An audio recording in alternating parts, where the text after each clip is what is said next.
Just going back a bit in our discussion, just to get your point of view and as the third umpire, and I'll bring in point number 8, which is connected with earlier.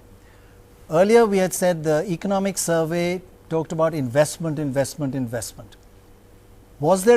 this budget fulfill that one single aim?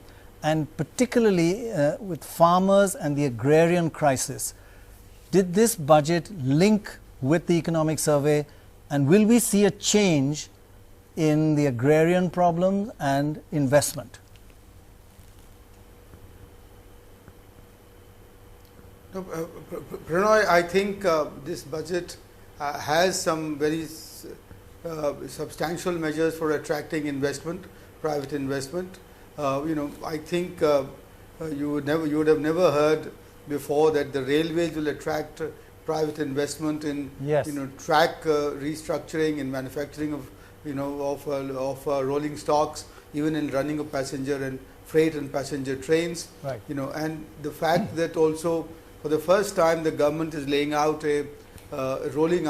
promising to roll out a package for attracting mega scale manufacturing capacities in sunrise industries like storage batteries or photovoltaics or electronics, mobile manufacturing, etc. You've also seen the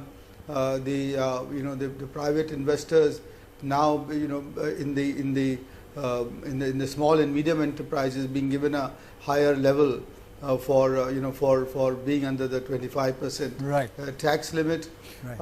I'm now forgetting some of them, but there are many steps in this direction to attract the private investment, and then plus of course you have several measures for attracting the foreign direct investment. Right. But let me come back to you on the farmer distress. Yes. Before the budget was announced, there was a committee been appointed of the chief ministers, whose convener is Devendra Fadnavis, with the explicit mandate of recommending the structural reforms in agriculture, because India has achieved food self-sufficiency, food security, and we want to take it in the direction of emerging as an agro exporter.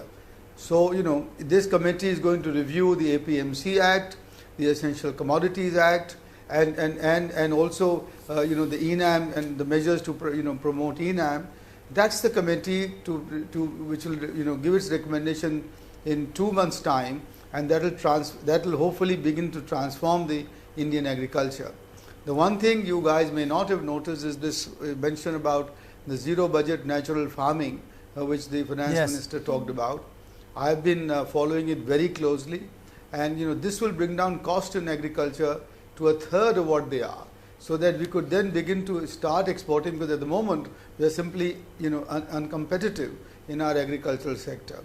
And let me just sort of point out to you again finally that there have been 2 committees, one for the oil and gas sector and the other for the minerals, mines and mineral sectors, and the first one have already, their recommendations have been accepted by the cabinet, greatly liberalized the investment regime for the gas and natural and the oil sector, as a result of which the recent auctions have gone off very well, and the other sector, the mineral sector, would happen very soon. So there is a big thrust on attracting private investment, and I am hoping that with these measures, the private, the investor sentiment, the so-called drying up spirits, animal spirits, would awaken again, and we'll see that trigger taking off.